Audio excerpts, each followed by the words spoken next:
to the floor, right, wins this battle. That's Sophie Cunningham. Wow, I thought Van Loo grabbed her by the neck.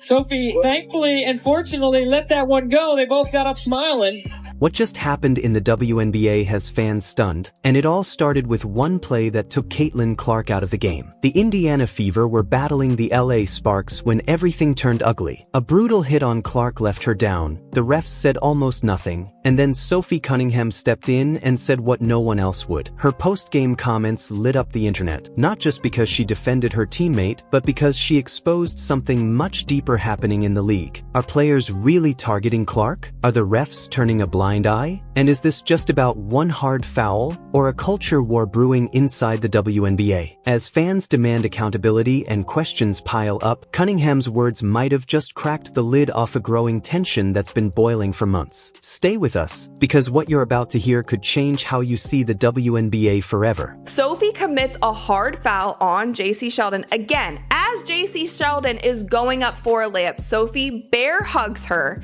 and takes her to the ground. What I will say is Sophie did not grab her and throw her. The recent showdown between the LA Sparks and the Indiana Fever didn't just end with a scoreboard result. It erupted into a full-blown controversy that has shaken the WNBA fanbase to its core. What was supposed to be a regular season matchup turned into a defining moment for the league's ongoing tension as rising star Caitlin Clark took a brutal hit that forced her out of the game and ignited an outcry online. It wasn't just the foul itself that sparked the backlash, but what came after. Fever forward Sophie Cunningham, not known for holding back, broke her silence in a post-game statement that sent shockwaves through the sports community. Her comments didn't just address the physicality of the moment. They peeled back the curtain on deeper frustrations building within the league. This wasn't just a hard foul. According to Cunningham and a growing number of fans, it was part of a pattern, one that suggests a culture war bubbling beneath the surface of the WNBA, with Clark caught in the middle. As reactions poured in from players, coaches, analysts, and fans, one thing became increasingly clear. This incident was about much more than a single play. From the opening tip, the Sparks vs. Fever game carried an edge that suggested something was brewing. While both teams played with urgency, the game's tone quickly escalated from aggressive to alarming. The key moment came midway through the third quarter when Caitlin Clark, cutting toward the basket, took a hard shot to the body from a Sparks defender. The impact sent her tumbling to the floor, clutching her side and grimacing in pain. The officials made a call, but it wasn't what fans expected. Rather than flagrant or intentional, it was brushed off as routine contact. Social media erupted almost immediately, with fans and analysts replaying the footage frame by frame, pointing out the angle of the contact, the defender's posture, and the apparent intent behind the play. Slow-motion replays only added fuel to the fire, as many claimed the foul looked targeted. Whether or not it was, the optics were damning. In a league still figuring out how to manage its surging popularity and national scrutiny, this moment painted a troubling picture. A star rookie getting leveled without serious consequence raised urgent questions, not just about fairness, but about protection, equity, and respect. After the game, Sophie Cunningham didn't mince words. In a post-game media session, she delivered what some are calling the most direct and important statement of the WNBA season. Without naming names, Cunningham made it clear that she saw a pattern forming, and she wasn't okay with it. Her message was sharp. Rough play is part of basketball, but deliberate hits on one of the league's most visible players cross a line. She spoke not just as a teammate, but as a veteran who has seen how these things unfold behind the scenes. Cunningham emphasized the importance of defending teammates while also holding the league accountable for inconsistent officiating and silent complicity. The tone of her comments was somewhere between frustration and warning, and it struck a nerve. Fans praised her bravery, while critics questioned whether she was stoking tension. Either way, her words had weight, and they sparked new conversations about how the WNBA treats its own talent, especially those who disrupt the status quo. What makes Cunningham's statement even more important is that this isn't the first time Caitlin Clark has been on the receiving end of excessive contact. Throughout her rookie season, there have been multiple incidents where she's taken hits that seem to go beyond normal play. Some argue it's a rite of passage, a test that every star faces. Others Others see something more sinister, a concerted effort by veteran players to humble a newcomer who's drawn more media coverage in 1 month than some players have in their entire careers. From elbows to hard screens, Clark has absorbed a level of physicality that stands out even in a league known for tough defense. The phrase, "target on her back," is no longer just a metaphor. Sophie Cunningham, as someone who's both respected by vets and connected to the younger wave, understands the nuance. Her past interviews have hinted at a league wrestling with identity, power shifts, and jealousy, all of which were laid bare in this latest incident. The Sparks player responsible for the foul, while not officially penalized beyond the basic call, has since come under intense public scrutiny. With past instances of aggressive play on her record, critics have been quick to suggest a pattern. Supporters argue that she plays hard, not dirty, but the footage is being examined under a microscope. Her coach's post-game comments didn't help matters, brushing off the foul as part of the game while dodging questions about intent. This has only fueled speculation that there's an unspoken code among some teams to send messages to players like Clark who shift attention and threaten established hierarchies. The Sparks organization has not released an official statement, which in itself has become a point of criticism. The silence, to many, speaks volumes. Adding to the controversy is the role of the referees, who once again found themselves at the center of a WNBA storm. Fans have grown increasingly frustrated with what they see as inconsistent enforcement of rules, especially when it involves Caitlin Clark or other high-profile players. In this game, the lack of a harsher call didn't just feel like a missed opportunity, it felt like an outright dismissal of the moment's seriousness. Across Twitter, Reddit, and sports forums, fans accused officials of being asleep at the whistle and failing to protect star talent. Some pointed to earlier games where similar hits on Clark went unnoticed or unpunished. The league's officiating crisis, long a background issue, is now front and center. And in this case, the silence from the officials only magnified the noise elsewhere. Beneath all this drama lies a deeper divide, the culture clash between WNBA veterans and the new wave of players, many of whom are bringing unprecedented attention to the sport. Caitlin Clark is a symbol of this shift, but the friction she's experiencing isn't new. The league is going through a public growing pain, balancing legacy players who've built the league with rookies who are reshaping its image. Sophie Cunningham finds herself in the middle, respected by old school players but willing to speak out when lines are crossed. Her position in this cultural tug-of-war gives her words added weight. She's not just defending Clark, she's calling attention to how the league responds to change, to fame, and to pressure. The hit that took Clark out of the game didn't just change the outcome, it changed the narrative. In the immediate aftermath, fans held their breath for updates. Would she return to the floor? Was it just a bruise or something worse? The Fever's camp played it cautiously, keeping details light, but insiders reported that Clark underwent evaluation and would likely miss at least part of the next game. The concern wasn't just about her health, it was about what happens to a team and a league when its biggest attraction is sidelined by reckless play. From a marketing perspective, Clark is invaluable. From a team perspective, she's the engine. And from a fan perspective, she's the reason many tune in. Her injury, intentional or not, triggered anxiety across every corner of the WNBA landscape. Now the question everyone's asking is, what happens next? Will the league investigate the foul? Will a fine or suspension be handed down? Will Sophie Cunningham's statement push the WNBA to set a stronger precedent for how it handles incidents like this? Or will things go quiet until the next controversy breaks out? Already, commentators are debating whether this is a turning point or just another bump in the road. But one thing is clear, this moment won't be forgotten anytime soon. It's not just about Clark's injury, or Cunningham's words, or the Sparks players' actions. It's about a league at a crossroads, forced to confront uncomfortable truths. Whether it chooses to evolve or stay silent could define not just the season, but the future of women's basketball.